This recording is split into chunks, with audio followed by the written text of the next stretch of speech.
everyone. Welcome back to another edition of Getting to Know Your Leaders at the Life Center. I've got a really special gal with me today. Malia, introduce yourself to the folks and let them know what you do at the Life Center. Hi, everybody. I'm Melea McAdams, and I am an intake counselor here at the Life Center. I interview the clients as they come in the door to see what their needs are. So you've been around a while. So how did you first get involved at the Life Center? First, I've been here since the day the doors open. Came with the first brick, huh? Yeah. My husband was actually involved with the research for the Life Center, and I supported him through that. I wasn't involved personally, but I supported him through that. And because of his involvement with that, I just felt this was my calling to come and work here as well. Yeah, Steve was involved every step of the way with all of that, Malia. We spent a full year doing all the research and traveling and thinking about all that went into building the Life Center here. So what do you enjoy the most about your time serving at the Life Center, Malia? Honestly, it's a blessing to me to bless people. To see a client that comes in the door here, and then all of a sudden I'm seeing him in church on a Sunday. It just is like, okay, we want another one for God. Yeah, it's exciting to see that growth and development. Absolutely. And really gives you that sense of fulfillment and joy. Absolutely. Yeah, I share that as well. That's exciting for me to see. All right, Malia, the Life Center 7, okay? No right or wrong, just a series of questions just to let people get to know you a little deeper. Sure. So, Malia, what's the best book you've ever read? Quite honestly, I'm not a huge reader at this time in my life because I'm so busy, but I read short, easy read books. So the Heavens for Real has been the best. Oh, yeah. By Todd Burpo. It just really hit home and was a good read. So if you haven't read it, you should read it. So your wealthy uncle dies, okay? We're all sad. We're sad that it's happened to you. But one of the unusual things about this little situation is, Malia, he's left you with millions of dollars. What would you do with that unexpected windfall of millions of dollars?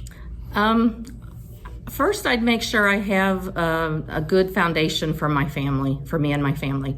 I want to take care of them, and then I would definitely put it towards taking care of others by donating to the church or different organizations that just need help. I don't need to be rich off of it, but I do feel it would be a nice benefit to be able to help others. Yeah, excellent, Malia.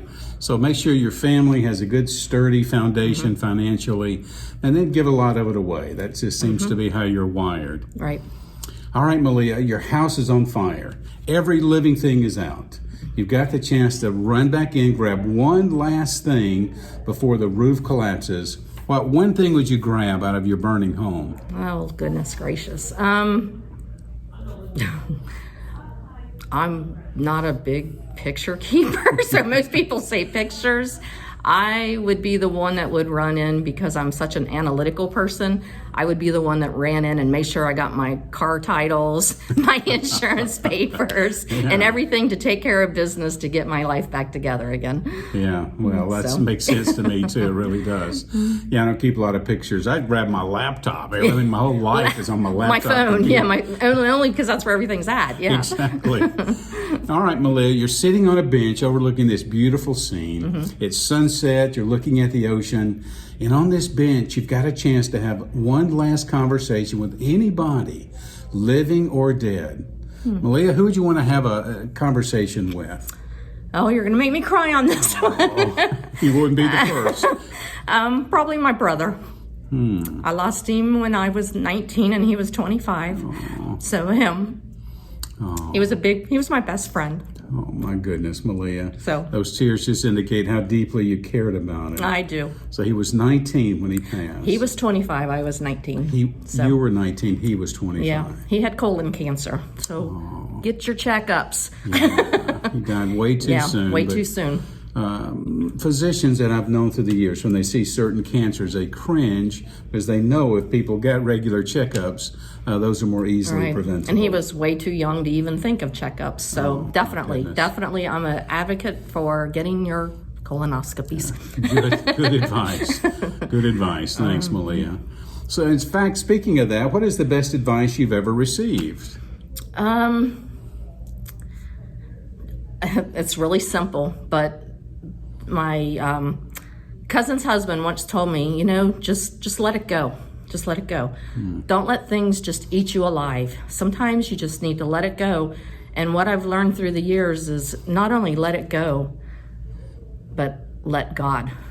Yeah. So I let it go to God. So, So I let reach go out in and prayer. let go and let God.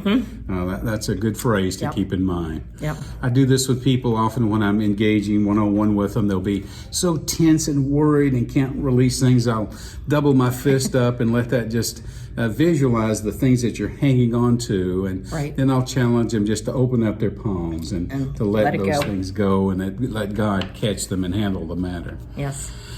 So, Malia, you can travel back in time, and all of a sudden there's 25-year-old Malia. What would you tell that young version of Malia Adams?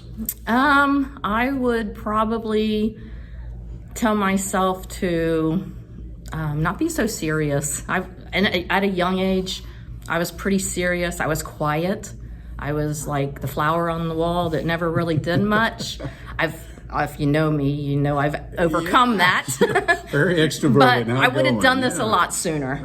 I would have been that more outgoing person back earlier in life. Oh, that's neat. Yeah. A little wisdom comes as you age a little bit. That's Absolutely. good advice you would give yourself. Yeah. All right, last one, Malia. It's been said that all great people can have their life summarized in one sentence. What one sentence would you like that would describe the life of Malia Adams? I would say her smile made my day. Oh, I love that, Malia.